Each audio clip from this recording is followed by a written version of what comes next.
Do you ever wonder why it is so hard to change? We might change, but then it's kind of maintaining that change and not reverting back to the old patterns. I think for most of us, it seems like, it's almost like a full-time job. If you really, really, really want to change, you need to keep your attention on your intention. Because, of course, the intention is that you shift out of the old paradigm, your old patterns, your old behaviors, and start moving into a whole new way of being, which is more directed by the heart, by connection, by being fully transparent. And that is not easy. And I want to just say a few things about it today, because of course it's also my own experience. And I have mentioned this before. Some things they change very easily, and some things they are just unbelievably sticky. And the way I experience it in my own certain of these patterns, it feels like there is an energy. I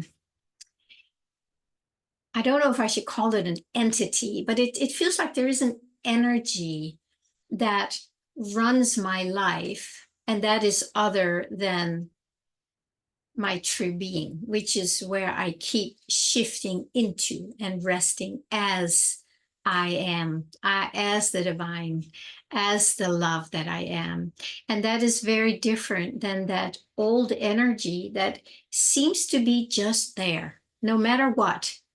It's like I can always find it. And of course, with the work we do and the transformational work we do, this energy is getting smaller. And because we are giving less nourishment to it through our attention, we're not putting so much attention on it. We're putting it more on our intention, which is what we want to experience, who we want to become, uh, who we already are, but we need to bring our energy to this other, or our attention to this other energy, which is who we truly are.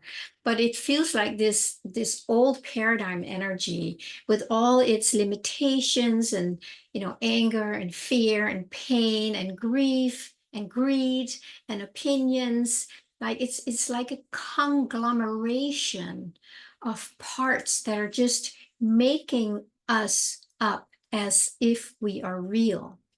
And these energies, they are very persistent.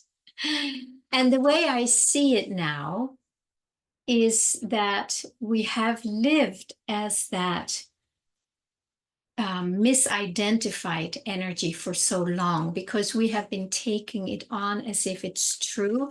There's been all these hypnotic suggestions that have been telling us that this is who you are, this is how I function, this is what I like about myself, not like about myself. So that's the separate sense of self that we have been feeding for so long. And now we're trying to heal it and change it. So there's still a lot of attention that goes on that separate sense of self. At some point, there needs to be an ability and a willingness to literally let go of engaging with it anymore.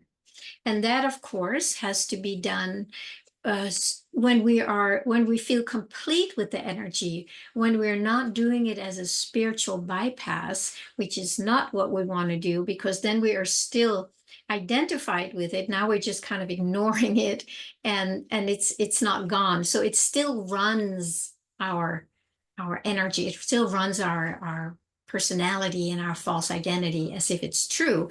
We're just trying to get away from it. So it is a, I would say it's almost like a full-time job to really disidentify.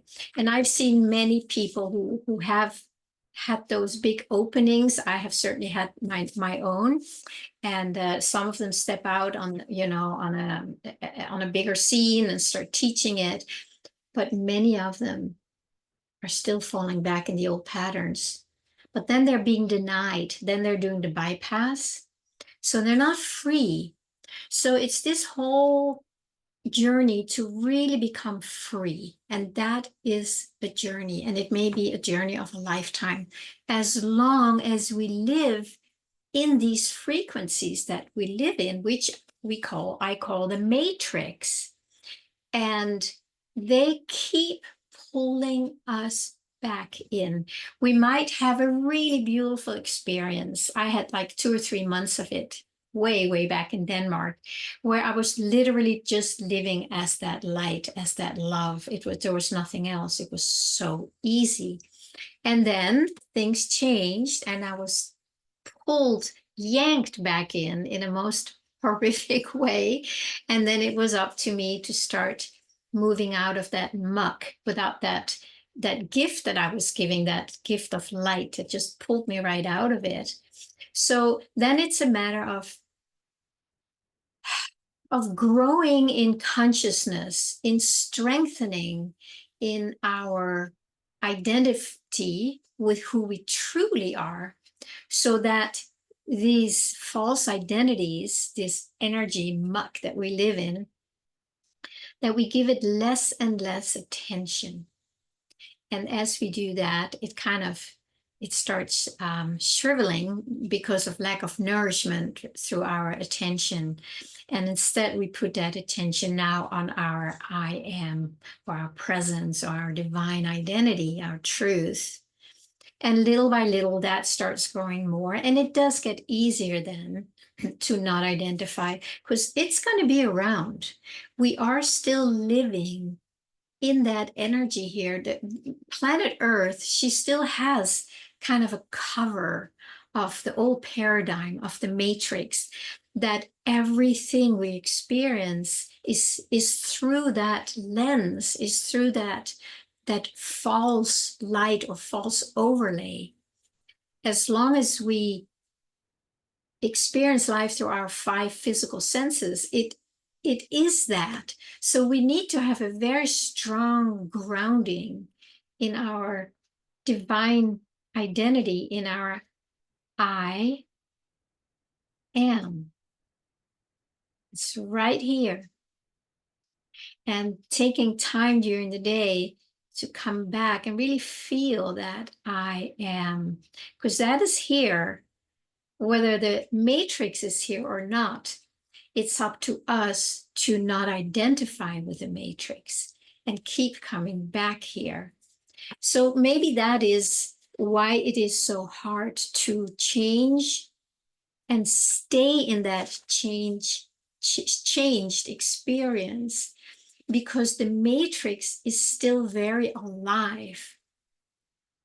The reason it's still very alive is because most people are still feeding it every single day through all the things we've talked about here, very much by engaging in it. That's how we feed it. And also by taking sides, having opinions, liking it, disliking it, hating, loving. That energy is like really nourishing food for the matrix. And that's why it stays so strong. So if all of us decided today or tomorrow, like, I'm not going to feed it anymore, I'm simply going to stop giving my energy to this matrix sucking apparatus, things would probably change very rapidly. But remember, there are more of us now who are doing this work than when some of us started many years ago. So there is more attention on the light or on the divine and less attention on the matrix. So in that way, you know, it's tipping a little bit. It's tipping more over to the light side. But if you feel moved, and if you're not, haven't fully taken it on as a full-time job, think about it. Because I think really that the more of us do this, we're simply gonna unplug the matrix by not feeding it. As long as we're plugged in because we engage in it, we don't like it, we hate this, whatever, I'm right, you're wrong. That's when we're plugged in. And that's how you and I keep it alive. So we're part of strengthening what we don't want. And I think it's so important for all of us to really, really get that. So what I often do is, if I feel this coming in, whatever it is, it can be, suggestions just from the 3D world that we have to do this, or this is dangerous now, or now you have to take this medication, whatever it is. To me, it's just like, Matrix, no, I'm sorry, I do not engage with you anymore. And when I do that, many times it's kind of trying to sneak in the back door, because that's how sneaky the Matrix is. Even though I say clearly no, it's not always enough. I need to be alert all the time. And we all do. Like Joel Goldsmith, he said, you have to stand guard at the door of your own consciousness. So you decide what you let in and what you don't let in. Right? So we're taking back our own consciousness. We're taking it back. We're not letting ourselves be programmed. We're not letting the outside program, our consciousness, fill it with things that are being projected out. We're saying, no, thank you. And then we allow the energy that we truly are, not the one that's this conglomeration that I just talked about, but the energy that we truly are. Then we go there. And then we make ourselves available for that. Then we radiate a much higher frequency. We're not feeding the old frequencies, the lower frequencies. So then, you can just finish the puzzle here. You probably see what will happen then, right? We are part of dismantling the matrix by not engaging in it. And we're part of making ourselves available for the higher frequencies to come in. How does it get better than that? And this happens because you and I choose to do that.